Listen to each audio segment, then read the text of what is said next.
Good morning. Today, I would like to talk to you about the difference between your most desired end consumer and the person who is actually going to pay for that product or service. And it's really important that we take the time to think about this because the devil is in the detail. When you're thinking about your most desired end consumer, you're thinking about what keeps them up at 3 a.m, what is their strongest desire, what problem are you going to solve for them, how are you going to really emotionally connect, and that's a really essential step.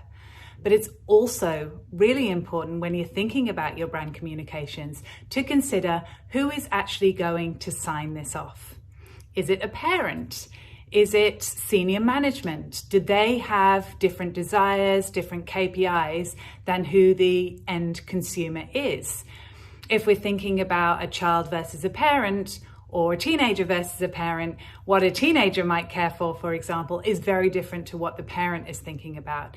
And so you need to make sure that you're finding that balance in the appropriate channels to communicate with what that end user needs, but also the person who is going to pay for the product or service.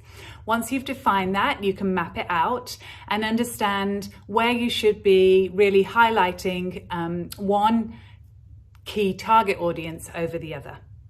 All right, so this morning, I would like you to go away and just have a think about when you've defined your target audiences, which camp do they sit in? Are they going to be using and consuming the product, or are they going to be purchasing the product for someone else to use and consume? And in which case, what are those key messages that you need to talk to them about? Okay, that's it from me. It's time for brekkie.